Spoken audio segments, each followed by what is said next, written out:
Mark, welcome to Tech Scenes Unplugged. Hey, Jeff, thank you for having me. Yeah, excited to have this conversation.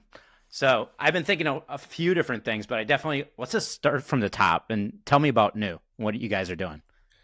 So, New is a new generation of quote to cash system, but you've got to think of it not quote to cash anymore. You have to think of it like anything to cash. So, think quote, self service, PLG, agentic, consumption, strangely, Right. to cash. I didn't create it. I'd actually sold a company to a Nue TA and was going to go kiteboarding for the rest of my life or something. And then I met this incredible woman, Tina Kung, ex Zora, ex Salesforce CPQ, and she explained that in a multi-dimensional world, you have to build a new type of system to deal with it. I have the great honor of leading that company, and it's incredibly fun and it's incredibly exciting, and we have crazy ass customers. For people that don't really know that space very well, lead me through a common persona or a company that would be using the software. It's really interesting. We have companies as small as startups who manage to adopt New and go live in as little as 6 weeks, sometimes even faster than that. And even some quite large companies. We just had a 400-person company that went live in about 8 weeks, right, on New. Right.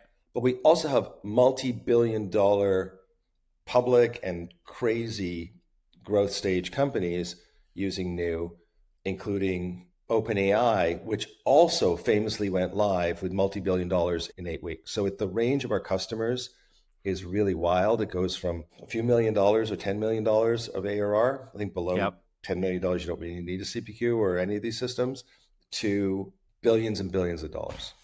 What's the user like? Who are the common users of the platform and what's that look like? That's a really interesting question too, right? Because in some cases, you have to think of it like in modules. There's a CPQ, and the CPQ, we're a billing company, really, right? But we actually we understand that a billing system needs a really great CPQ, like it needs really good self-service. And so the users of our CPQ are mostly AEs. And another Yep. example is in the OpenAI case study, they talked about how much the AEs love using New because it's very automated. But RevOps teams behind it also use some other parts of New that help them manage it really effectively. So literally none of our customers need a consultant to keep this thing going, which is we're very proud of. So that's on the CPQ side. On the billing side, it's finance teams. And Right. finance teams have complete control outside of Salesforce of all this stuff. And so they think of it as a financial application, and the go-to-market team thinks of it as a go-to-market application, and the engineering thinks of it as a system to build really incredibly responsive self-service on, in which case the users for that part are either the engineers or the customers. It's a really interesting model. This actually causes us to have really weird pricing for our own product that takes into account that diversity of use cases, because you imagine like some people are just using CPQ, some people are Right. just doing billing, and some people are doing all that stuff. Make sense? With the rate of change that's going on with these companies and the market, like everything's speeding up really fast. And I think it's hard for companies to get their hands around pricing, what they can do, what they can't do, knowing what they testing things. How do you guys look at that? What's your perspective on that? You see two different groups of people with two different problems. The one group of people are really being thought led by the major AI companies. They're thinking, who is the best window on what the next 3 years looks like or the next 5 years looks like? Probably those companies. And what those companies understand is that it's not just that things are going faster, but it's the speed at which it's going faster, what we sometimes refer to as the rate of change of the rate of change. Anybody who enjoyed calculus will get that. But what that means is it's not just that you have to change faster, it's that you will have to change the way you change faster, right? Those companies, what they're really opting, and even some of the small companies who are buying us, they're opting for future proof. They're opting for the fact that they don't really know what's coming next, but whatever it is, you can handle it. And more to the point, if they have to change it, because it was so quick to set it up in the first place, they'll be quick to change it. So that's the one group. The other group of companies are not so worried about the changing the pace of change of their pricing. They're worried about the way in which the people buy is changing very quickly too. This is impacting how we assess products, like using ChatGPT and things to assess, to do your product assessment, but it's also impacting Okay, you got to support self-service, you got to support direct and channels and now agentic. That's another group of companies. Same concern, but on a different dimension, really, I think.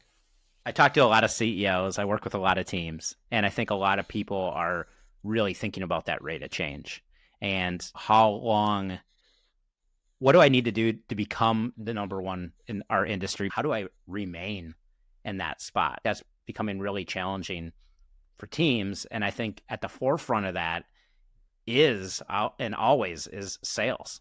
And how do you test what you're doing? How do you figure out you're doing the right thing? How do you know which direction to go? And how do you get that information to really know what you're doing? What are your thoughts on that? I think the old way of selling, where I'll call you up and say, hey, do you have this business problem? And you go, yeah, and go, we solved this business problem for company X. And they were able to buy like everybody went home with a Ferrari. Like that way of Right. selling, I think that's already dead. I think that's already died. I think what you have to presume is that if either the customers heard about you or they haven't heard about you. If they haven't heard about you, marketing is going to be super important. But what they're going to do right after you talk to them, if they're in any way interested in what you had to say, is go on to mostly ChatGPT, sometimes Claude or Perplexity or Gemini, and they will start asking it questions about you. What you have to recognize is that all those models have different levels of awareness about different products. Before, we used to keep all our documentation behind and all this sort of stuff. Now you basically got to make sure that every possible piece of information is out to be read by machines. And the salesperson, though, has to understand that's what's going on. So what can you do that's valuable as a salesperson? You can go into somebody and say, hey, you're probably interested in this topic. Would you like me to share with you why people are adopting solutions like ours and when we're appropriate and when we're not? Because the not part, that's the part that's hard to get at. What value add are you bringing as a salesperson? You're bringing more knowledge of what's going on in the environment than the person who you're talking to has. And if they don't perceive you that way, this is not going anywhere. If they go, I can just go to ChatGPT and find out the truth, you have no value whatsoever. Where if you can say, can I add value to your day by actually helping you frame this problem? That's certainly what we're teaching our teams to do. And I think the people who sell to me effectively are doing that as well. That's really interesting. Going back into your history, you've led multiple SaaS companies, system integration companies. What's your prior experience telling you about this new organization that you're running? The first part was because of my prior experience, I had actually experienced the pain both as a systems integrator and as a customer. And what got me into Nue was Tina Kung demonstrated canceling or replacing a multi-revenue model bundle with credits in it, even though most people weren't using credits at the time, but she looked at the Snowflake model that had been partially used through a year and canceling it and replacing it with something else in about 4 clicks and getting all of it right. Yeah. I'm not saying that's a real use case that most people have, but it showed those things are really like each piece of that is a really big problem. So I immediately said, okay, that's what I was able to do is say that's real and it's meaningful and it's a place everybody's hopefully going. Like companies going to get into that complexity at some point. But the other thing that I think I'm really drawing on is I was around for really old guy. I was around for the SaaS revolution. We went from on-prem to like for a minute and a half ASP application service providers who were Yep. basically hosted on-prem. Then we went to SaaS, and I was part of the first really successful teams that rolled out NetSuite to increasingly scaled companies. And I think that was a massive change in how we did things, and it unleashed a staggering amount of creativity, right? Yep. Now you didn't actually have to have a data center to do anything. You didn't have to have server farms, and most people have never even seen a server. And I think that's what we're about to see the same thing. So a big thing drawn is recognizing that these changes, that when they happen, they're not just technical changes, they're going to be societal changes. And I think people get that about AI, but they're also going to change what exactly it is. So NetSuite and Salesforce are not SaaS versions of Siebel and QuickBooks or Siebel and ACPAC or Siebel and whatever. They are actually complete reimaginations of what that thing would do. And that's what we're going to see now. We're going to see the same thing happening again, that people will go, what is a quoting system? What is a calendar? Frankly, let's go really simple. Like, what is a calendar? Maybe a calendar is just something you talk to. Right. Totally rethinking what these things might be.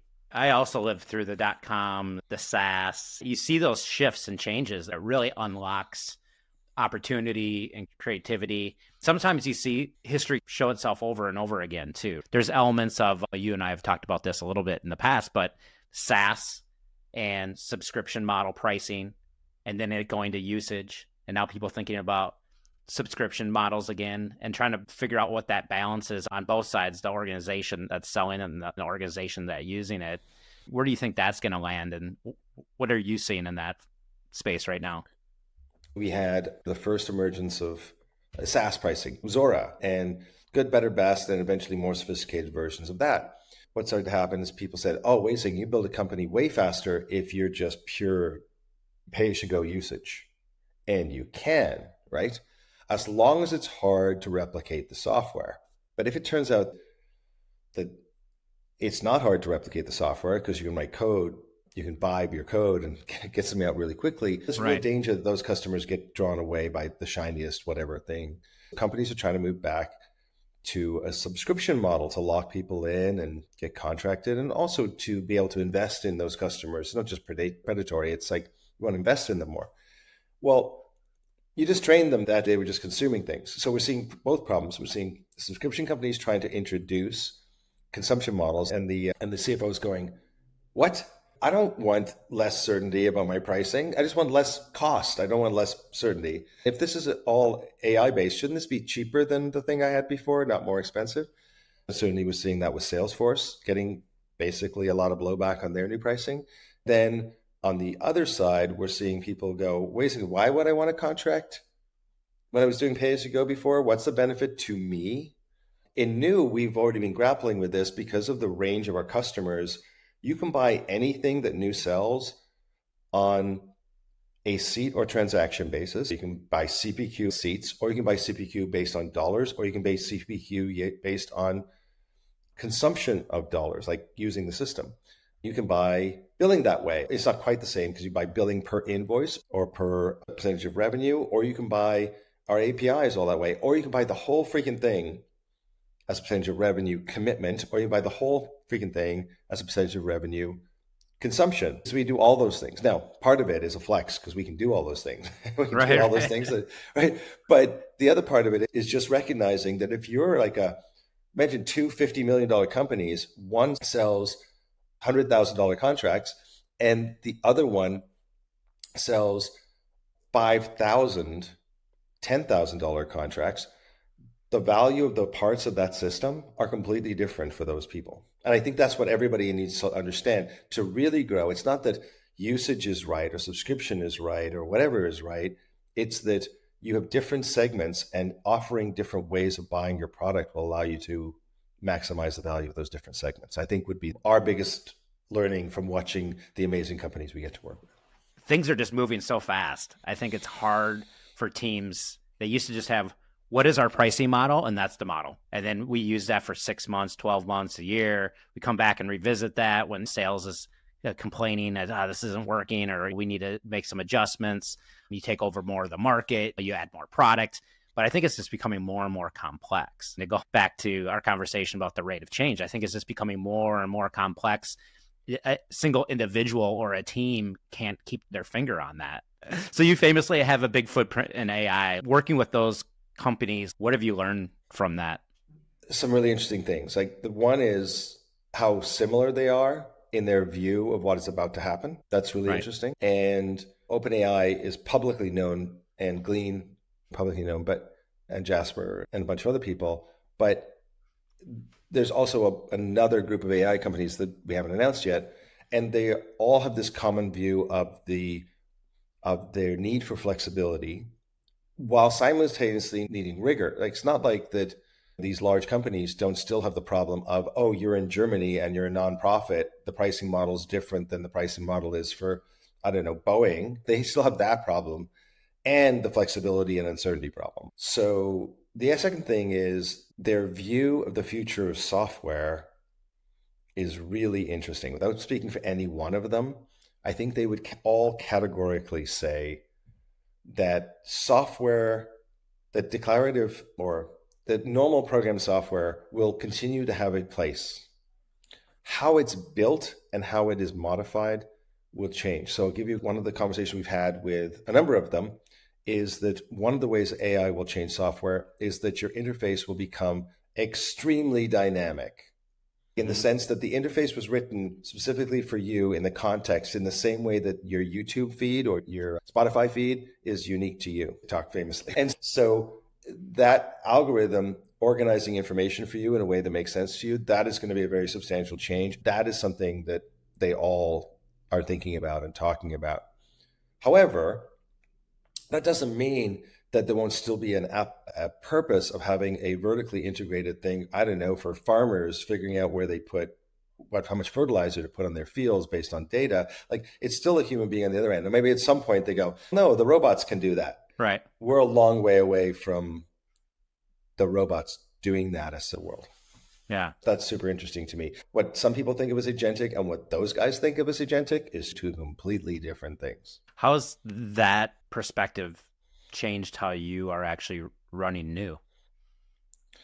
Nue was always built to be interoperable with humans and machines, like from the get-go. So I'll give a good example. The case that I first talked about before, where you could swap things out really quickly, the reason a human being could do that was because that was very tightly typified. That also makes it easy for machines to do that. The other thing is that our pricing engine is designed to have code inserted into it to make it do things that it was never designed to do without breaking it. So people use that today, right now, to customize Nue. They don't normally have to very much, but if you had something really weird that you wanted to do and you go, oh, yeah, sure, just as long as you thought about how to maintain it, the how you would maintain it part is going to get really easy, really fast in the next 8 months. In other words, instead of people doing that, Nue's going to do that for you. And so if you want to go, oh, actually, I want to have pricing that is based on my shoe size and how many cats do I own, but only for this customer, and you can't buy a penguin if you already own a dog. Now, if you think in conventional systems, that is really complicated to set up. What's going to happen really quickly in software, and for us and for lots of other people, that is going to become really simple, because if you can describe it, you can do it. Now, the reason Nue can do it is that will be converted into code, and the code will execute along with the other code, and there's no conflict. A lot of other systems would have a great deal of difficulty with that. And it has a huge implication for consulting, though. Holy crap. If you think that your job is to do really complicated things inside systems, you should go find another job. Your job is to give people really good advice about how they can leverage systems. You will continue to have a job function, because literally nobody wants that advice from ChatGPT. Even if it turns out to be right, nobody wants to be going, when the project goes sideways, at giving that answer. They want to say, we worked with our consultants and they recommended this and we did this, and I guess it didn't work out, but I took good advice from professional people. If your job, though, is putting tab A in slot B, that will be gone. Well, for Nue, that's already gone. That's already substantially gone. Like, we can deliver, we have customers in effect self-implementing, like almost self-implementing. And our AI investments will make that more and more easy. We're actually rolling out an entirely new business model for the consulting sector that's a throwback to the NetSuite world. But for the same reason, we're going to be rolling out a completely new revenue model that's really, consultants have to think of themselves as more the guides that help people adopt technology and not the adopters or the drivers of that adoption.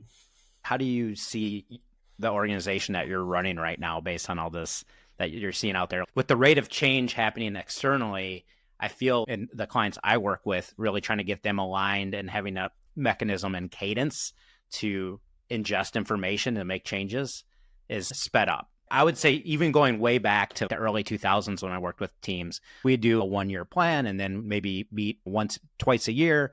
Now my teams, almost all of them, even the larger ones, it's because we're moving so fast, is that we have more of a 90-day cadence and they have a weekly cadence we're really like reviewing what's working, what's not working, right? Like where we want to put our bets and make our bets. Where do we want to put our focus? The product is changing quickly, but the market's changing quickly. And we have to restructure and reorganize more often because of these changes. How are you adapting to that?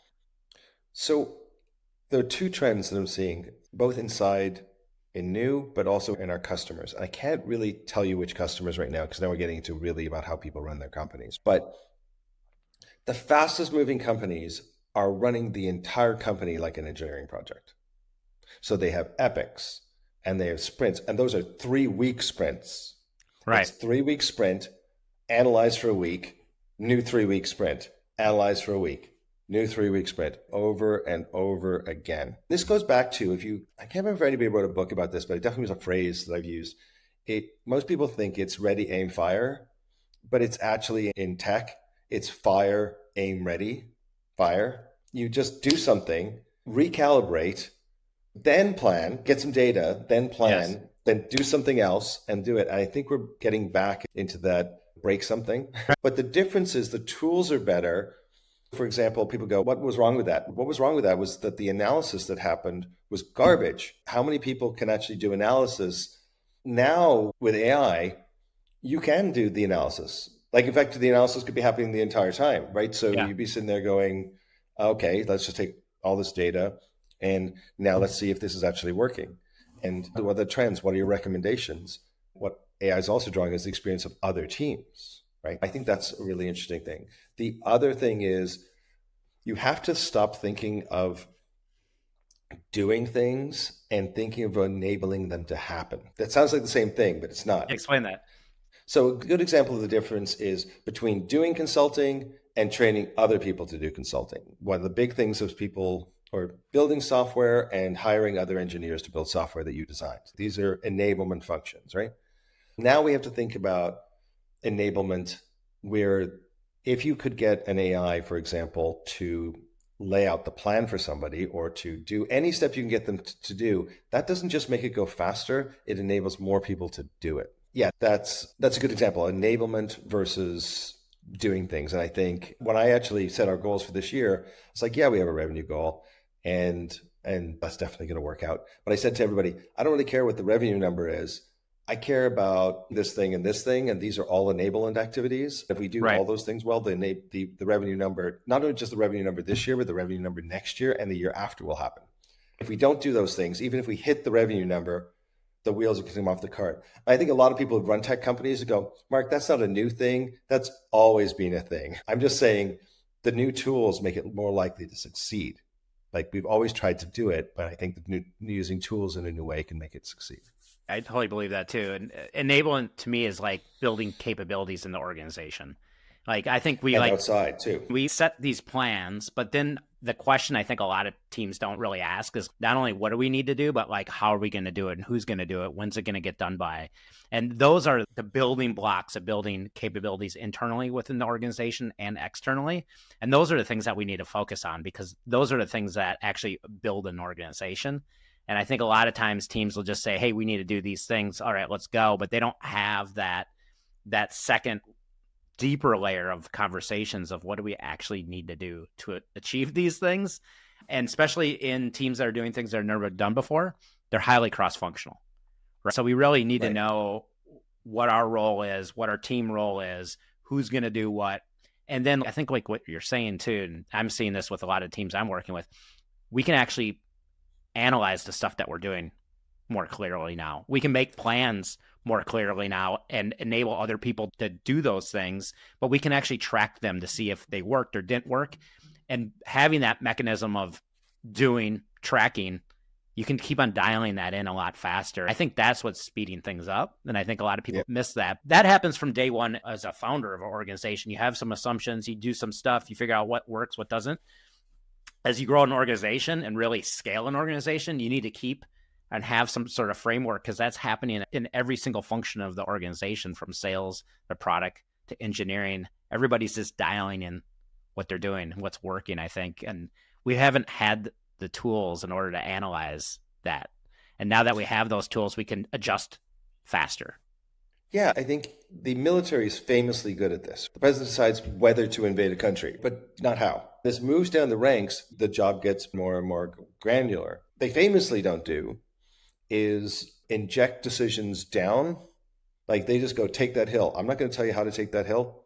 You guys figure out how to take the hill. This distributed execution is something that the flaw in companies, the military has got a relatively discrete problem. These are relatively known ranges of things. And this still goes, the whole thing is the plan's always, or as Tolstoy famously said in War and Peace, I'm not sure he actually said it in these words, but no battle plan survives engagement with the enemy. What he actually said was that the generals take credit for the chaos and the accidental things that happen, right? And they say, oh, that's totally intended. But now with systems, instead of thinking about systems bringing information up, what if we take the same attitude and say, we want to use systems to make information and awareness go down and empower people to act more freely? I think people are going to get things done, but I don't think we have really good management structures for doing that. I think, have you ever read the book Multipliers? Yeah. That's a really good book about that, about not telling people what to do, asking them what they think they should do, guiding them, reinforcing them, but occasionally demanding exactly what you want because you still have to get stuff done. But what I wrote about in my book and my philosophy of what really works best, and this changes at different stages of the organization, but it's not only down and up, but it's across. Mm-hmm. I think that's, and if you wanted to use some military ideas, defending, we have Homeland Security. That used to be a lot of different divisions. Now it's one division, right? Yeah. Or you have these different military trying to work together. And sometimes they'll say, no, we're not going to do that. We need help. We're on the hill, right? That cross-functional nature of teams needs to be real. It's really important, especially when teams have no blueprint, meaning there's no blueprint for the business that you're doing right now because you guys are in new territory and in a new market. Things are changing. But how do we cross-functionally understand what we're all doing and making sure that we're in alignment with that? And I think what it does, it takes a lot of iterations. I think it takes a lot of iteration. There's some non-obvious things that come out of this where you go, oh, wow, in retrospect, that's so obvious. Old world, the teams that own documents are the only people who are allowed to touch them. Makes perfect sense, right? Then you got the Glean world where unless something is permissioned for it to be excluded from you, you can find it. What happens is, and this happened in our company today, leading to our COO to send out a memo reminding everybody, don't put documents in view-only mode. If it's that sensitive, don't share with anybody. But if you share with it, let's presume that everything you've shared with people that's open and available in the system is going to be repurposed in different ways by different people. Somebody on our sales team is going, I would like to share this slide from one of our implementation decks with a customer because I think it's a really good way of explaining what they're going to do when they go through our training. And it was in view only mode. He couldn't copy it. He was like losing his mind going, this is absolutely the perfect asset I need. And I can't get it. So it's not like we're doing this perfectly, but it's this different attitude to how you organize teams and also how you encourage the teams to think about what the value of what they do is. So if you make something, Glean enables other people to find it. And guess what? They should probably be able to leverage it and use it without asking you or bothering you. And if you don't think it should do that, one of the things we love about Glean is just don't share it and then they won't find it. But let me turn it on you.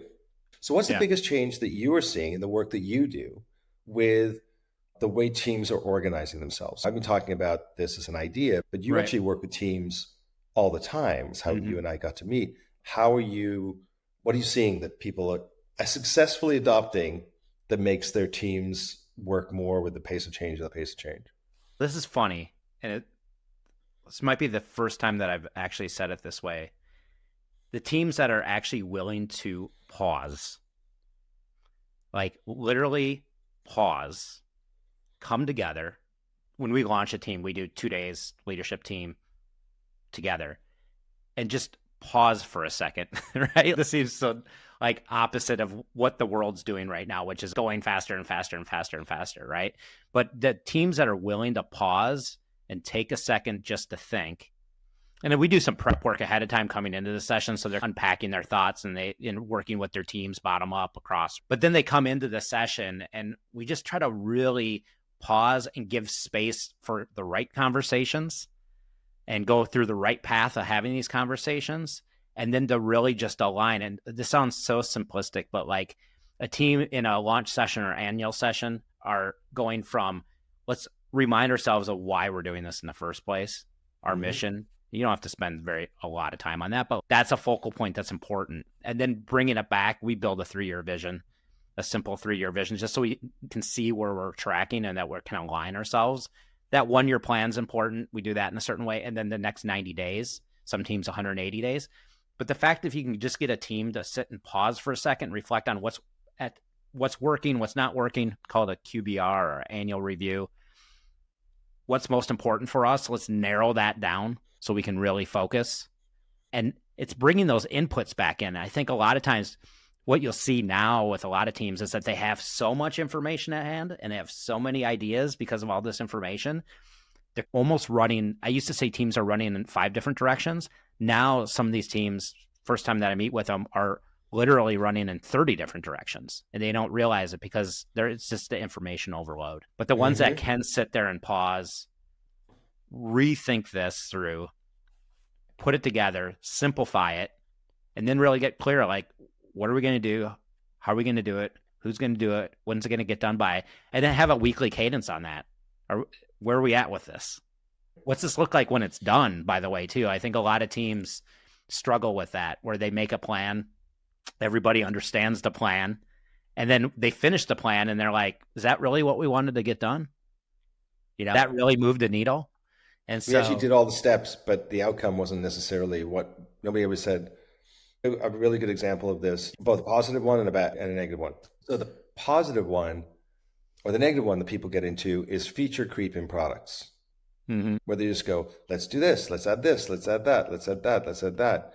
And one thing, that we have done well and not well at Nue is sometimes lose track of that. And every once in a while we go stop and go, okay, wait a second. Are we focusing on the most important things? Because it's easy to do a lot of stuff and then discover that you've wasted some time by doing things that maybe only apply to one person or something like that. And I think all software companies do that. And the idea is you're going to do that. Let's try to do it like 80% the scalable case and 20% the not scalable. But so that's the one example. The other one, though, is when we set our goals for this year, we had this enablement objective, like I said. And I said to everybody, look, we're going to do this thing first, which is launch a quick start program to enable our smallest customers to go live with no implementation at all. And we said the objective is to get that live. And the people who worked on that project were laser focused on that objective. But that wasn't the real objective. The real objective was building content that was so good that it could be used by our next tier of customers to make them much better participants in the implementation process. And it turns out when we went to test that, because we actually made it really clear what the first goal was, the content was really well optimized for that outcome. And it turns out when we put those second cohort through the system, one of those companies accidentally self-implemented.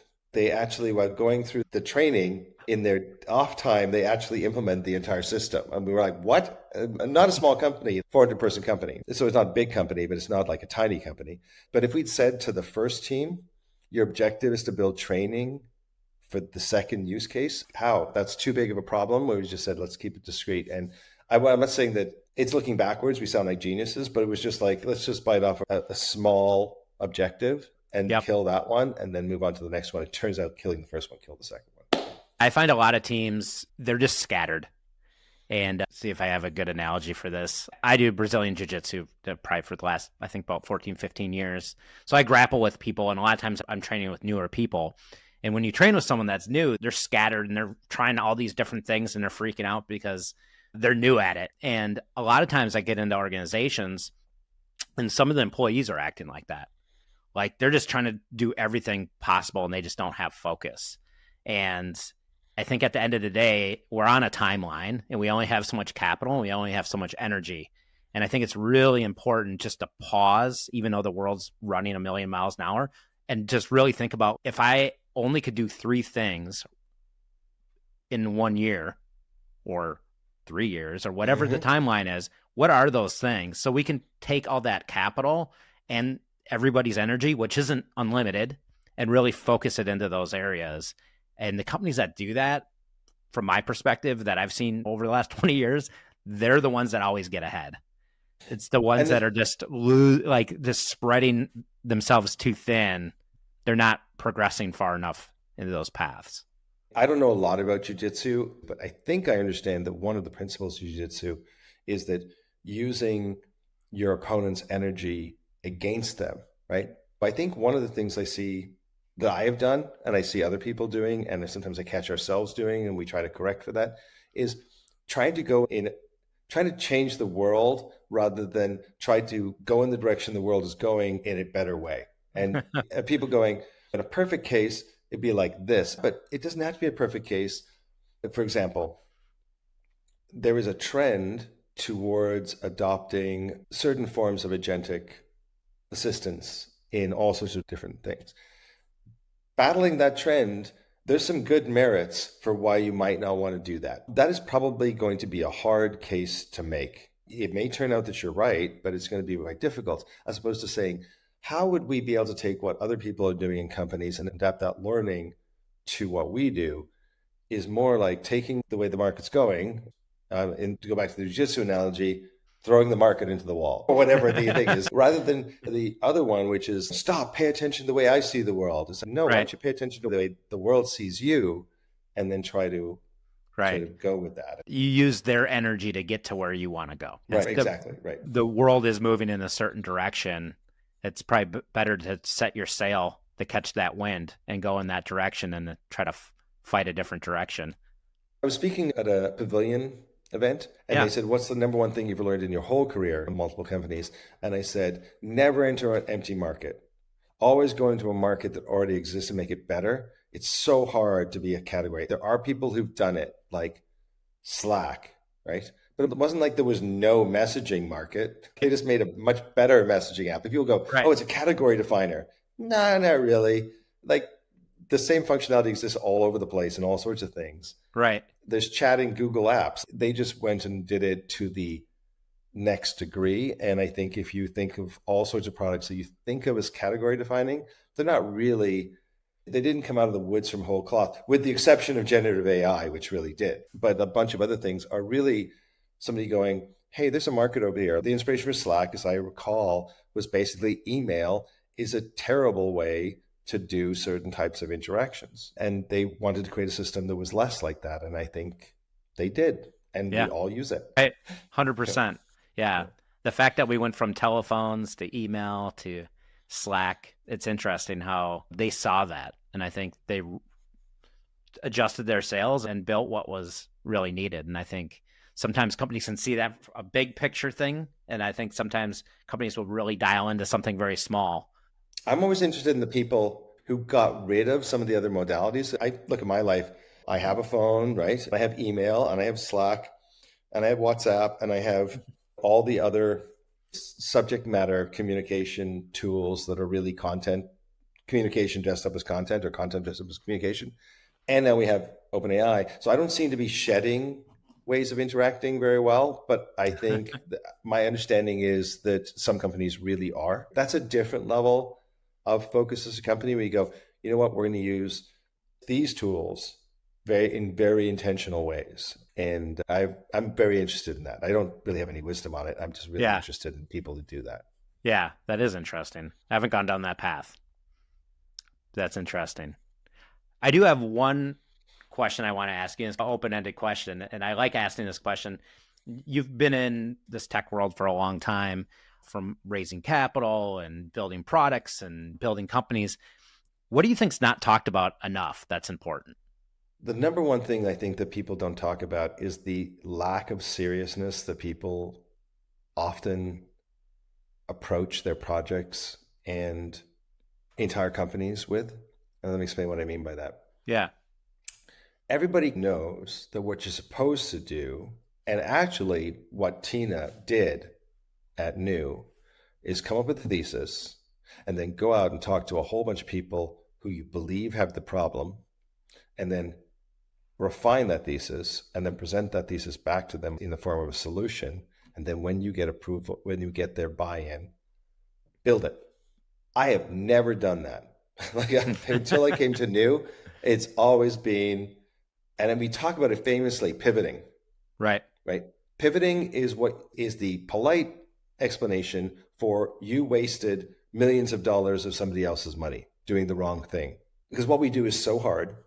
Right. And if you don't love it, don't do it. But what we do is so hard that people have to create a psychological explanation for what you're doing and make it positive in some way that you're pivoting, right? But what you actually did was you just burned millions of dollars of somebody else's money. So I think that when we see what makes companies go really well, and this goes back to your pausing thing, is people aren't in, they are, of course, intentional. Like, what they're not intentional the way Tina's intentional. So I lead this company, but I'm under no illusion that I am the only driver of value or some come down from on high and run this company. I've got an amazing company because we have amazingly intentional people. And there's a bunch of people in our company who literally, when offered a problem, will go to the data and do it. And there are a bunch of people in our company who don't do that. And what we have to talk about is that those are different ways of solving problems. It's not that one problem is one way is uniquely good and the other one is uniquely bad. It's actually they're good in different situations. But I think in our community, we pay lip service, but not enough respect to the think it through very carefully before you start Right. part. If you understand what I mean. Because basically people go back to the fire, aim, ready. Yeah. That's a different modality. You definitely don't want SMB salespeople or early salespeople who have to plan everything before they do anything because they'll never get anything done. You sure as hell want enterprise salespeople who plan the living daylights out of it. If you're going after multi-million-dollar contracts, you better know, where their children go to school would be creepy, but like you know everything about them because you don't know which is going to be relevant and you're building a value framework. And that's a good example. I don't think we give enough respect to the companies or to the process steps companies should be doing to stop and go, okay, what are we doing? Why are we doing it? Is there any evidence for that? Yep. Does that make sense? Yeah, 100%. And I think you took that line pretty much out of my book. I think a lot of teams really, the best teams pause and think about what they're doing and just do the work. I think planning is execution. Like your job is... Tell me about that. Let's say you're the CEO of the organization.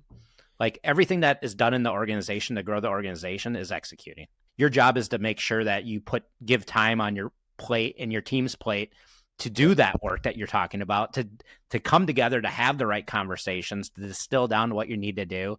And then you make that plan and then you work that plan and you check in on that plan. Every piece of that is execution. That's your role is to make sure to execute. And I think a lot of people think, oh, planning, that's good to do, but we're too busy.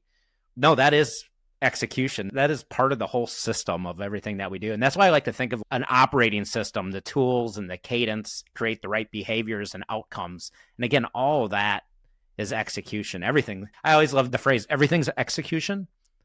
When I hear that, what I hear is, no, everything's execution. Yeah. And so that's how I think of it, and that's what I see. I think the other thing we have to respect that people have different strengths. And it's not just that it's an organizational behavior, but it's an individual behavior.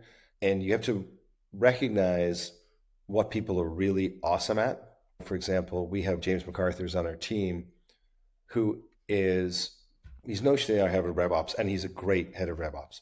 But he's really one of our leading advocates into that community. And he is absolutely freaking fearless and amiable and knowledgeable and the person everybody wants to hang out with, but also a wealth of knowledge that people can ask questions of. He couldn't be more different than one of our chief engineers. One of our chief engineers, Wembo, an amazing, deeply intelligent and thoughtful and precise and similarly brave and courageous and detailed person, right?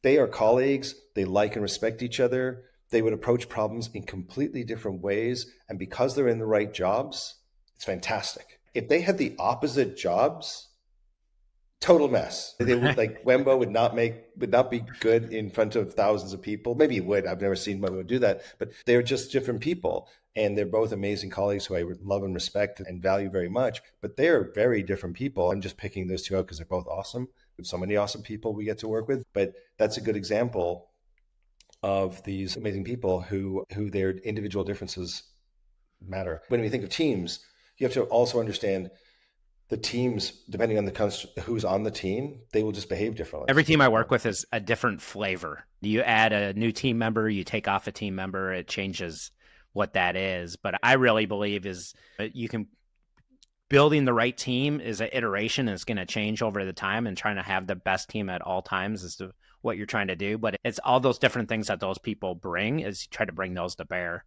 And having them in the right role and having clarity in the right roles and focusing on the right things is a process. It's a process. Yeah. But as long as you can always keep on moving things forward, that's the goal, especially in companies like these. I have one last question for you. I could talk to you probably all afternoon. But the one last question, it's more of a scenario. I always like to end it on this question. So the scenario is you're trapped on a desert island the rest of your life. You got everything you need. You got food, you got water, maybe healthcare, everything you need. But Mark, the only thing you don't have is entertainment. There's no entertainment on the island. But luckily for you, an old 80s boombox drifts ashore with unlimited batteries. But you can only bring one album to listen to the rest of your life. What are you going to bring? The best of the Style Council. I'd bring the Style Council. I've never heard of that before. What is that? Style Council, it's like a neo jazz band from the UK. One of their songs, You're the Best Thing, is inscribed on the inside of my wedding ring. No way. And it's Paul Weller. He was the lead guy behind The Jam, Town Called Malice, and things like that. Like very pop. And then he went in. This is his more lyrical period.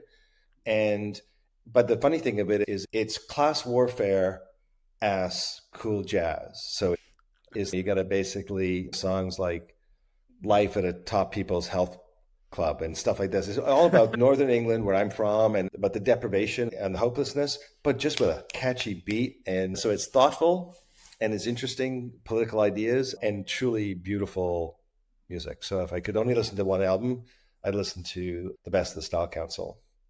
Wow. Probably. What would you? What would that's you take? That's a great answer, and I'm going to be listening to that this weekend now because I never listened to that before. It sounds it's good. It's good. My answer always changes based on what people are saying because I listened to that, I'm like, oh, that's an interesting idea.